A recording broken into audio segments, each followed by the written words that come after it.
and it's a pleasure and honor for me to introduce composer Tzvi Avni, third on the upper line.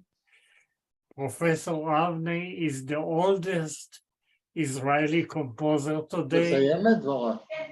I am happy to tell you that he is 96 years old and is still composing. I just finished an article on 3 of his compositions, which were written after my monograph on him was finished. So Tzvi, maybe you'll open and say something about the sonata homage a Bloch, which we will hear in a minute.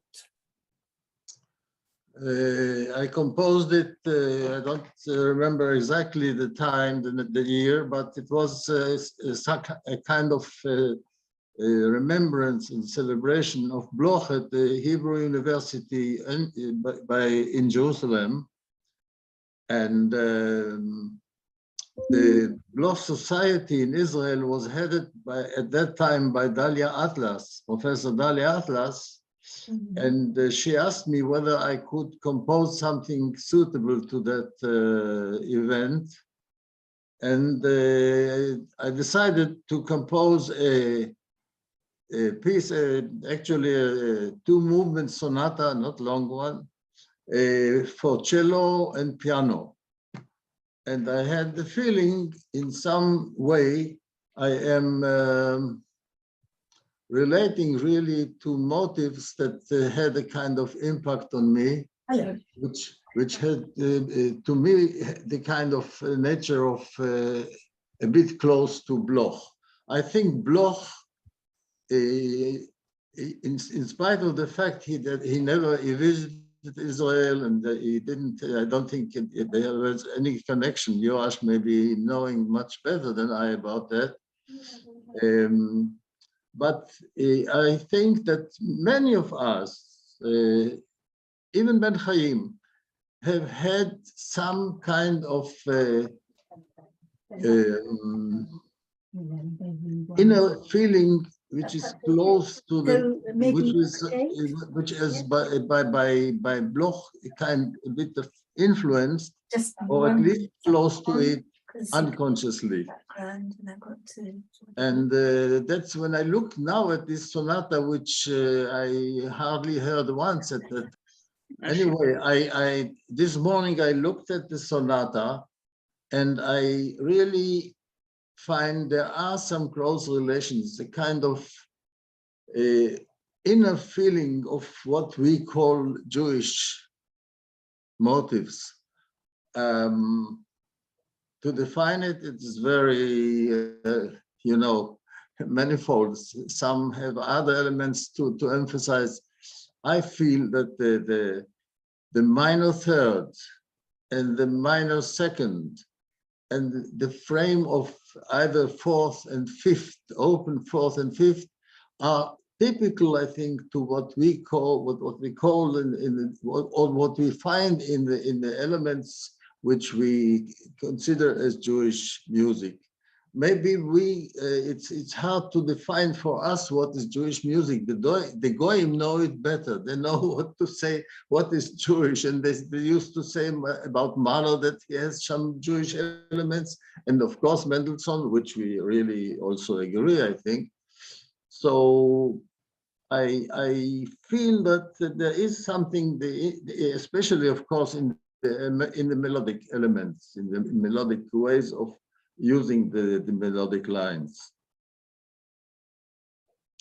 And I understand Jehoash has a recording, which I don't have yet. So if he is going to play something from it, I'll be happy to listen to. Yeah. Okay, so I'll open my lecture now. My point of departure is the sonata homage a Bloch by Tzvi Avni, composed in 1908. Still quite unknown, I have initiated the first video recording of this fine work played by cellist Yoni Etzioni and pianist Tal Samnon. We will now listen to the first movement of this two-movement sonata. Please think of Bloch Jewish works while listening.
You have surely noticed not only the typical Bloch patterns, such as the repeated augmented seconds and the offbeat cadences, as well as the very long melodic lines spreading over large ranges.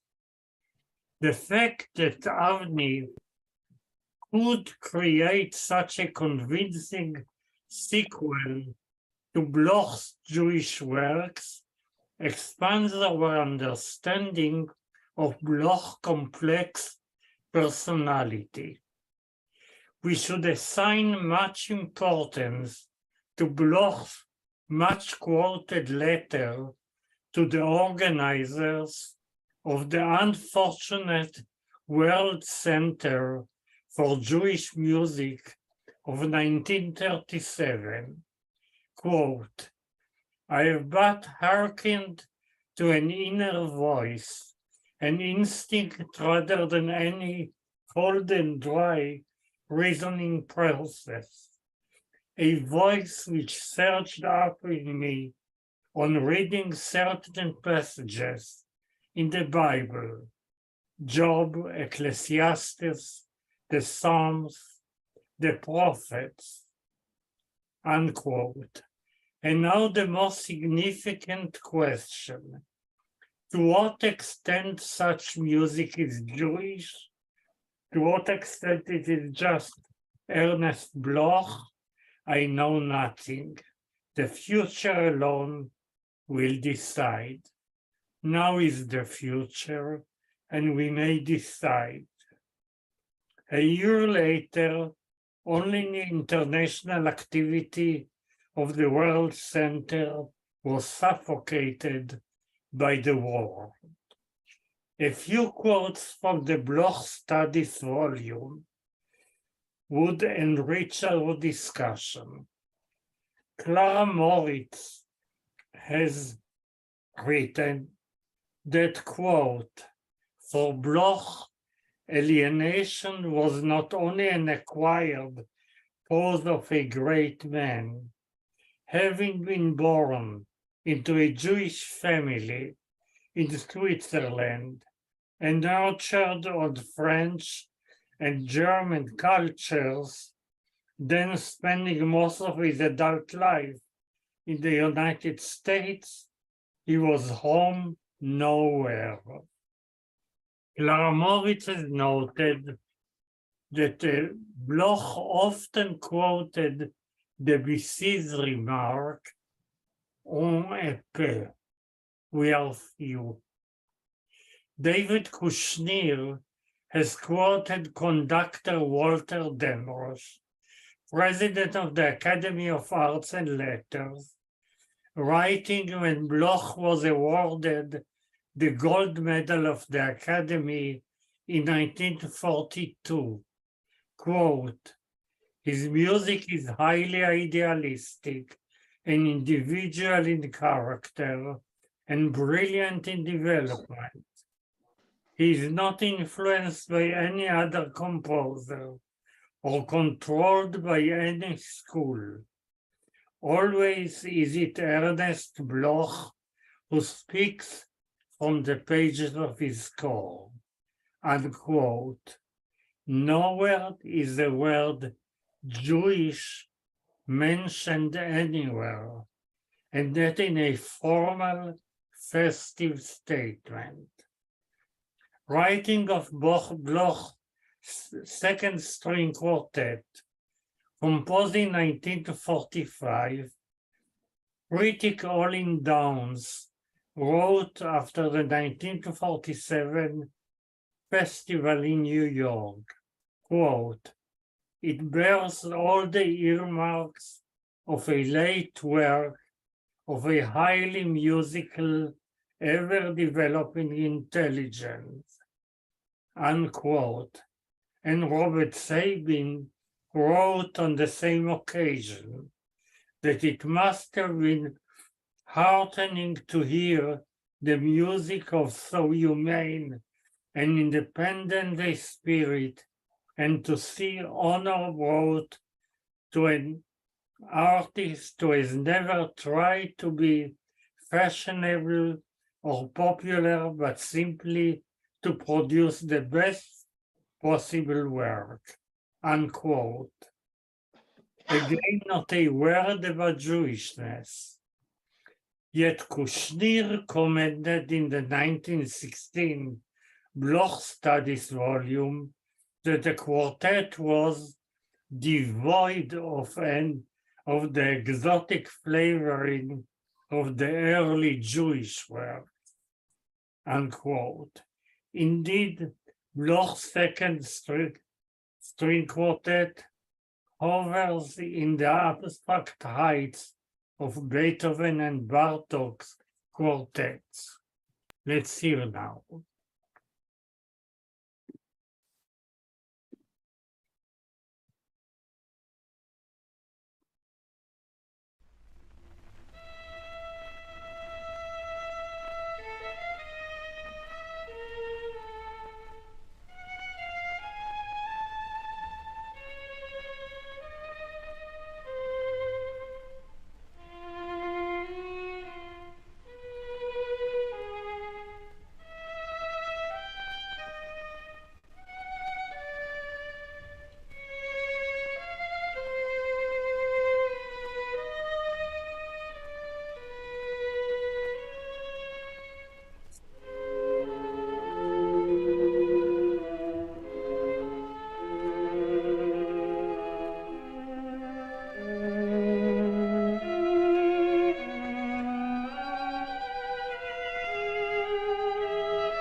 Bloch gradually became so identified with Jewishness that he himself felt the need to dissociate a given work from Jewishness, and moreover, to combine Jewishness with exoticism.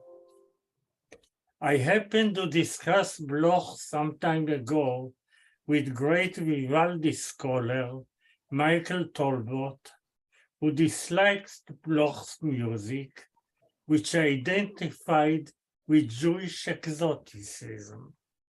That is, he must have been unfamiliar with Bloch's non-Jewish work.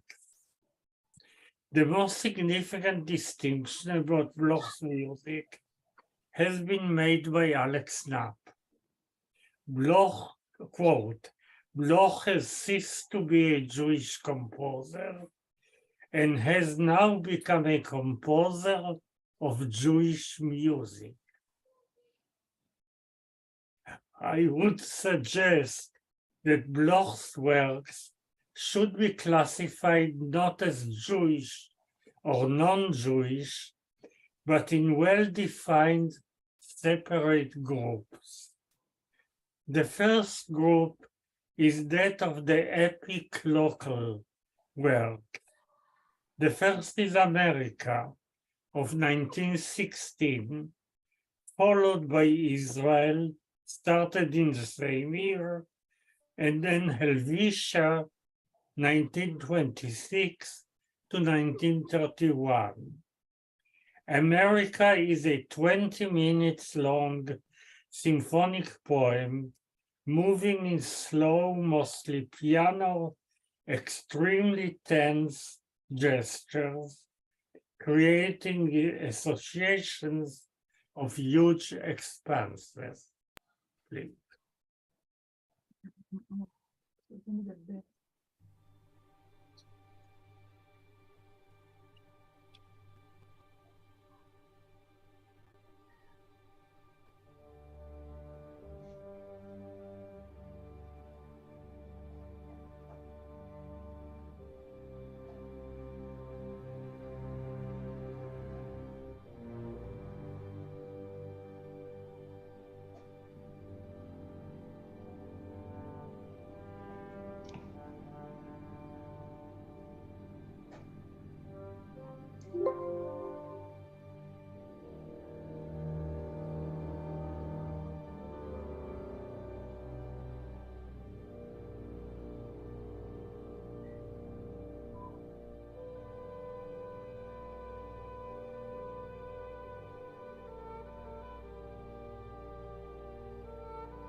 Israel, completed in 1924 and related in time to the Jewish cycle, is also an epic symphonic poem. It is much colored by Jewish patterns and vocal phrases in Hebrew. I will not play Israel because I decided that none of my examples will be Jewish. It is much The third large-scale epic work is Helvetia, completed in 1931. It develops along the same expansive lines as America and opens with mysterious horn calls.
The three locally defined works represent Bloch's urge at belonging somewhere.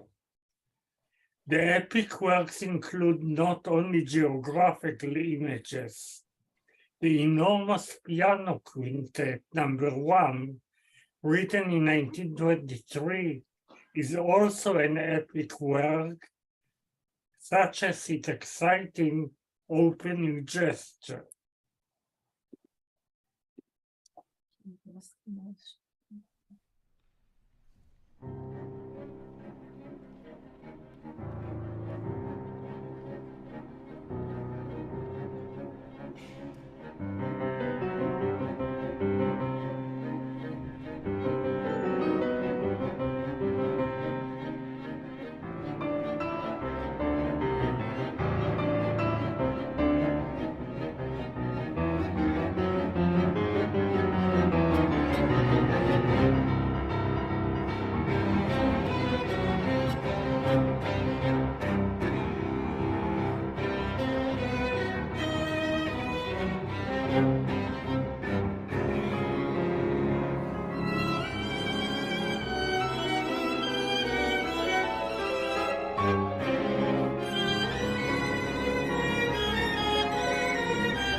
What a wonderful piece. The 40 minutes long monumental Concerto Symphonique for 2 pianos and a big orchestra, composed in 1950, is also an epic work, yet much more dramatic. Too long to illustrate now, with a huge mass of sound, each of its 3 movements, huge movements, move with no rest in constant high tension. It comprises a unique great work. It is too rarely performed, and it has nothing Jewish about it.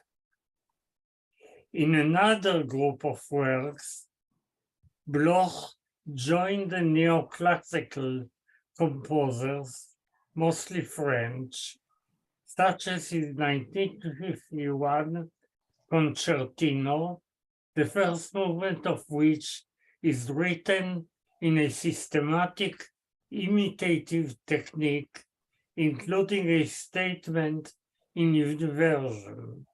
We will hear now the first movement, played by Alexander Svet viola, Sofia Matvienko flute, and Stanislav Guminiuk piano.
To conclude, another well-defined group is that of the small romantic character pieces, such as the 3 minutes mysterious Humoresque Macabre, the first of the 4 episodes written in 1924, here played by Dalia Atlas and the Atlas Camerata Orchestra.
The group I reach last, but will not illustrate, is the one that defined Bloch's more successfully than all others, that of the Jewish music. Flautist Uri Teflitz of the Philharmonic Israeli Philharmonic, the great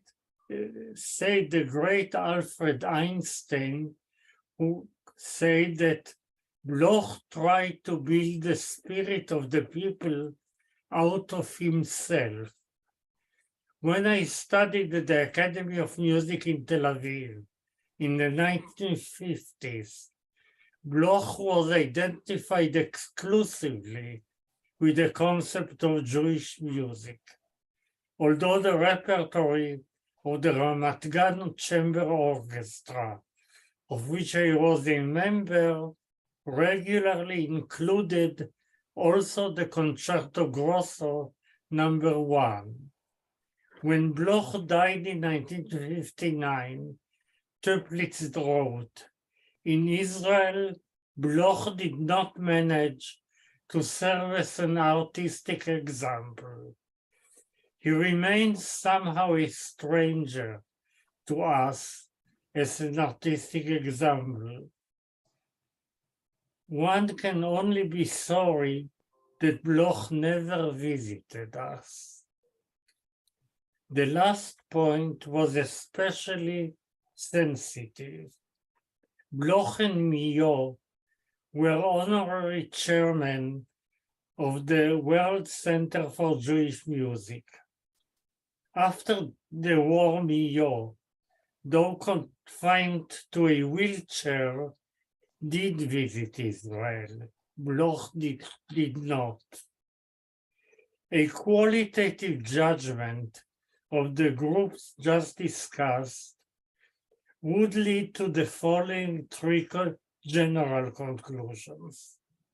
One, Bloch's high self-judgment as a genius led him to put the utmost inspiration in certain of his unique compositions, such as the String Quartet number 2 and the Concerto Symphonique, and he did not want a popular Jewish group to compete with them, and indeed they did not. Bloch wished to belong to the monumental landscape of America and Helvetia through the popular genre of the symphonic poem. Likewise, he wished to belong to the concept of Israel, yet through the spiritual Jewish symbols rather than those of the landscape. Bloch also wished to belong to the historical genre of the classical form and to the expressive, powerful, romantic world. Finally, each group led him to a separate, independent decision, and the Jewish group was by no means superior to the others. Still, it fared much better. A historical visit in young Israel would have placed him on a high Jewish pedestal, and this went too far from him. Thank you. Thank you. Thank you very, very much, Professor Hirshberg. Very fascinating, stimulating presentation. And I'm sure that we have comments or questions or both for Jehoash. Maybe you can, Agnes Corey, you have your hand up.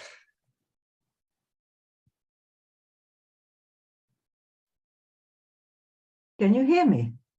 Yes, perfect. Okay, so thank you so very much, because it was so informative as well as very enjoyable to listen to this talk. But I'm going to complain now, because I would love to hear a little bit more about Tzvi Avni, who is sitting there, which is an amazing privilege for me, even just to look at his face on the Zoom. And yeah, so this is what I'm missing from this session. And please forgive me. Well, you will, because in about 1 or 2 months at the most, there will be a new issue of Minad, the Journal of the Israeli Musicological Society, which is published in English now. And there I will have a whole article on Tzvi Avni and his 3 recent compositions written after I published my monograph on him. Okay. I have a question, may I? Yes, please ask. Yoash,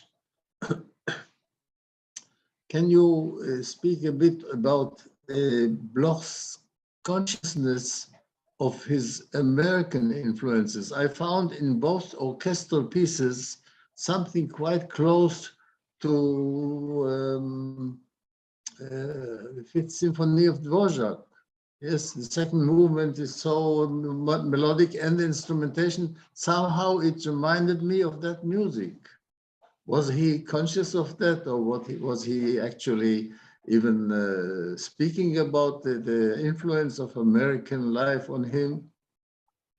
Influence of American life, I don't know. Well, he lived in America for most of the time, more than any other country. And naturally it influenced him. His beloved activity was to walk early in the morning on the seashore in Oregon and to collect stones. He was very much related to America, which is the country which really recognized him, gave him most of everything, more than everything, more than Switzerland, and definitely more than Germany. But he felt very much American. That's true. He also directed a conservatory in Cleveland, which he opened. So he was very much part of America. But in his avoiding of visit Israel and of any kind of relations, I think he didn't have here. Was it a kind of bad feeling on his side, or was he somehow somehow angry about something? Maybe he was not satisfied with things that he expected. No, I don't think so. Teplis was very disappointed that Bloch did not respond to the wonderful attitude he received from the establishment in Israel. Actually, in fact, there were only 2 years, 10 years, which he lived parallel to the state of Israel. After all, he died in 1959, 10 years after Israel was founded. But people very much wanted him to come. And I think he had something against it. He did not want to come to Israel. And my point is that he wanted to define his music by groups of works. And the Jewish group was by no means superior to the neoclassical or to the geographical group. For each group, he had certain language, certain vocabulary, which he employed then. None was more important. And the greatest works were really the second string quartet or the concerto symphonique. None of the Jewish groups, like Shlomo, was as great as the second string quartet. So his effort was directed toward the non-Jewish works. It's hard for us to think about Bloch in this way, but I think Bloch himself said that is it Jewish or Bloch? And I think it's Bloch. I also wonder if, I know in those last 10 years, he was getting ill, he was getting old, he had cancer, he had colon cancer at one point within there. I wonder if that might have also had something to do with him. He didn't travel much anywhere in those last 10 years. That's definite. Because I cannot really tell whether he thought about going to Israel or didn't even think of it. Because had he decided to come, he would have received all kind of help, by way of then flying. Then naturally was much more long and difficult than today. And maybe he was really sick, but to come just for 1 week or 5 days for a certain event, I think was not so difficult. He could have gone. You know, of course, much more than me what he felt at that time. I'll try to do some more research because I haven't really delved deeply into it, but it's very interesting to see if there was any kind of communication with anybody about that.